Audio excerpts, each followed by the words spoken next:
Hello guys, welcome back to the Laker family, where the Lakers lost to the Memphis Grizzlies 104-99.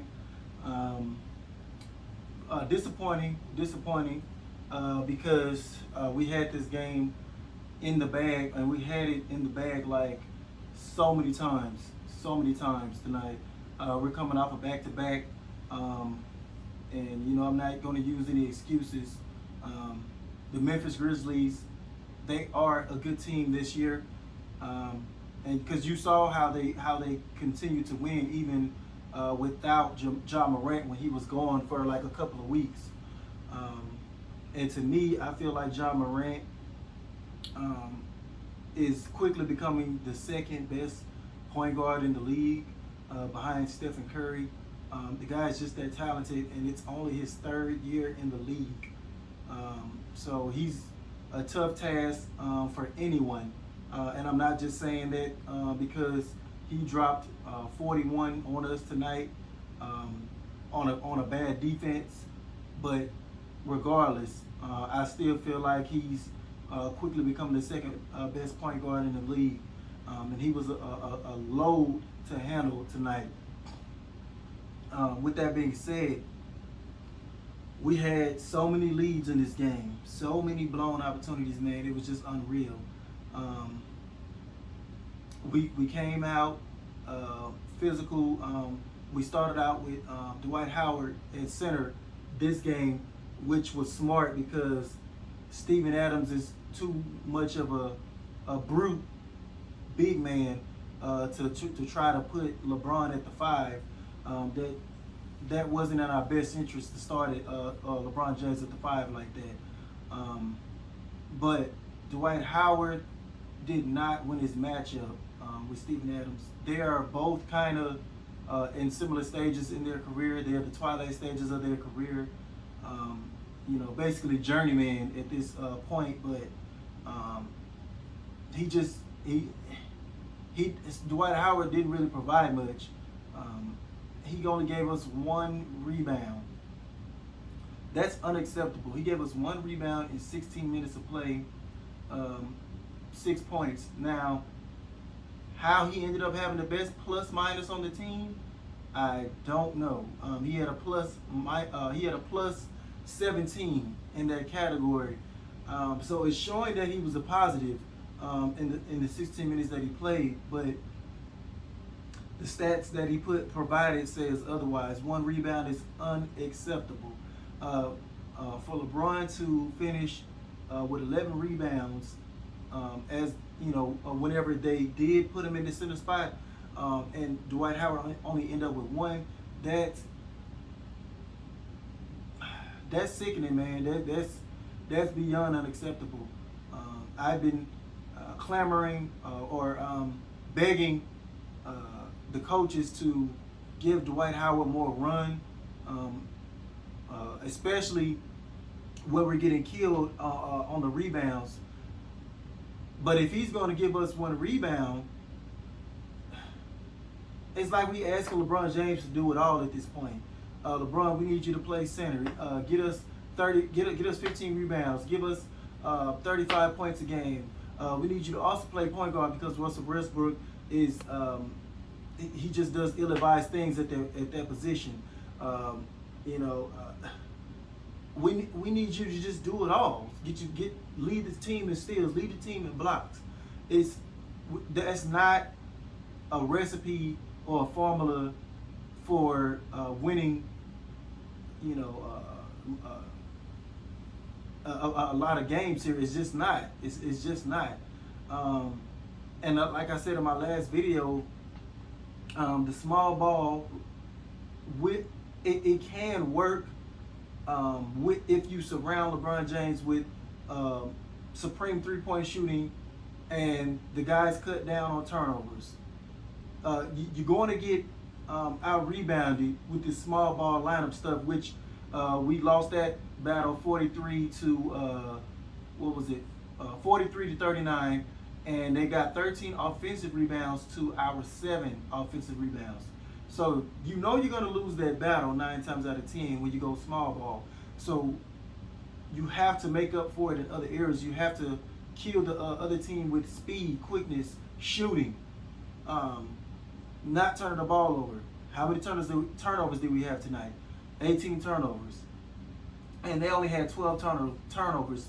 They are a much younger team, and they only had 12 turnovers to our more experienced team that had 18 turnovers. Unacceptable.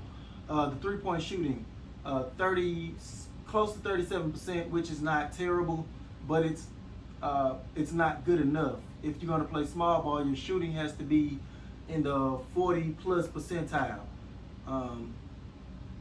And the person that provided the best three-point shooting percentage was LeBron James himself. So that's not helping him that the other guys around him are clanking him. LeBron finished with 8 of 14 from three-point range. When you have the guys around him, Westbrook 50%, he shot 2 of 4 from 3, which is good by his standards. Malik Monk 2 of 5 from 3. Bradley 1 of 5 from 3.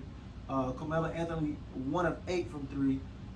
Stanley Johnson 1 of 3 from 3. THT 0 for 2 from 3. So it's not doing LeBron James any favor if he's the only one knocking down three-point shots. It's not going to work. Small ball is not going to work that way. And I don't know what the hell is going on with Reeves, because it's been a while now, but we need to get that kid back in the rotation ASAP. We had leads. Even we had a 14-point lead at one point. It was like 80 to 66 in the middle of the third quarter. How you lose that lead like that? It's unexplainable how the Lakers lose lead so quickly. You know, I'll be lying if I told you I had the answers. I don't. I just don't understand how they just quickly just get these leads wiped away like this.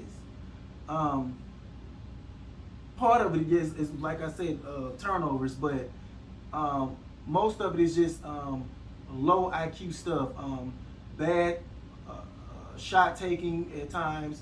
When you get a 10 or 12-point cushion, let's go ahead and just get a ball back to the other team, and then they go right back down the court and they get a three. Now they back high-fiving, now they got the momentum. Stuff like that, man. Silly stuff, man. That's gonna just get you losses. To close the game out, we had chances, man. Russell Westbrook missed a chippy layup at the end. They could have cut it to 1. We had a turnover at the end where we could have had a chance to tie the game up with a 3.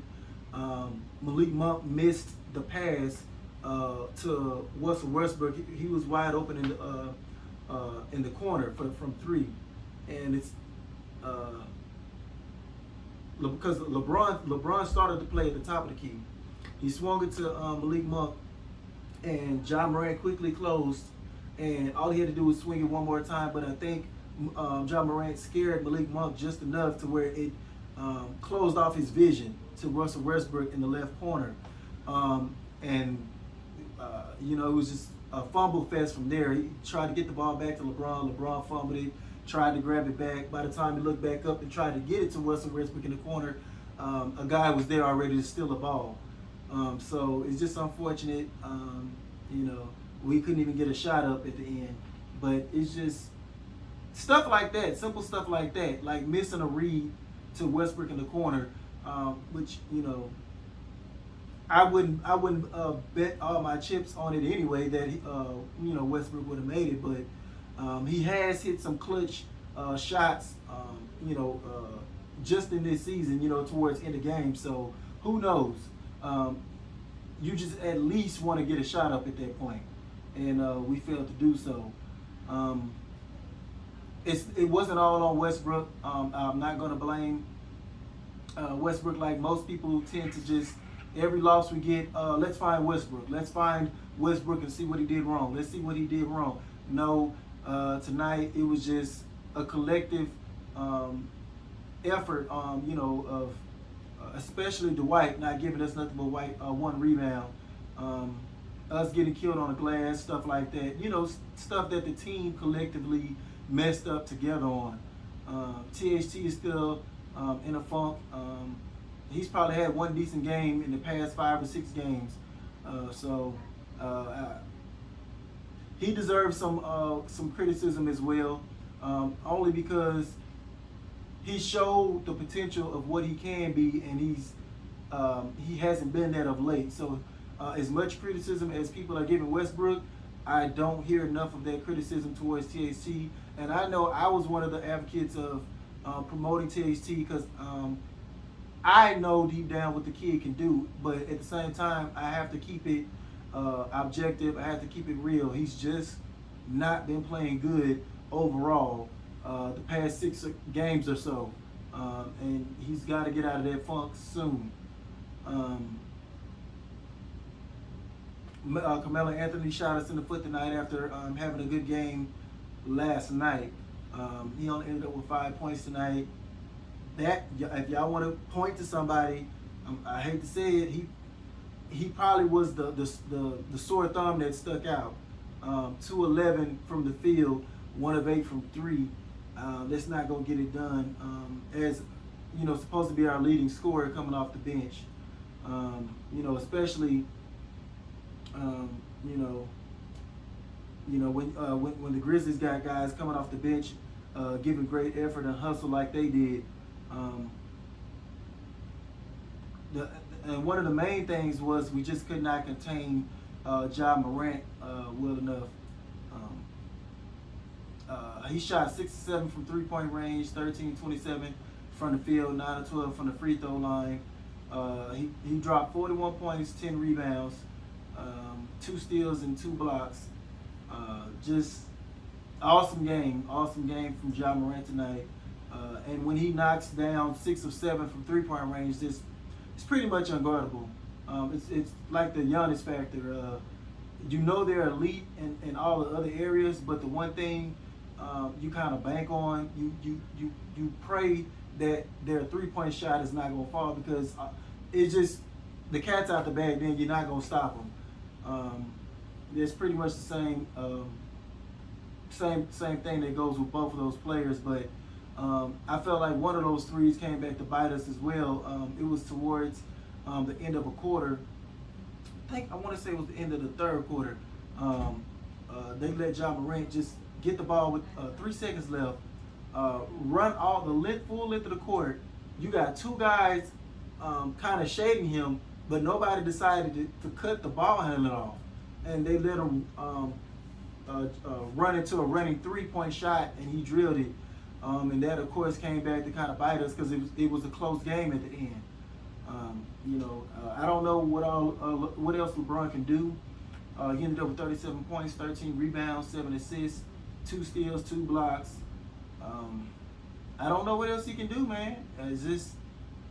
He's playing at an MVP level at 37 years old. There's nothing else that you could ask from LeBron James at this point. And the only thing they're going to do is just run him into the ground. Like I said, they're expecting him to do everything on the floor. They basically want him to just be 1-on-5. He's playing 1 against the other team's 5. I know I'm exaggerating, but at the same time, collectively, our guys have to play with more IQ, more hustle, and just do more winning plays. Is that too much to ask? Make more winning plays. Don't keep shooting yourself in the foot. Especially when you have a team down 80 to 66 late in the third quarter. What are you doing? It's like you're gift wrapping these wins to people. It's just sad, man. It's sad all around. And every time they give me false hope when they get up by these big leads, I'm like, okay, we're finally figuring something out. And then here we go, the lead is just evaporated. Thanos snapped away.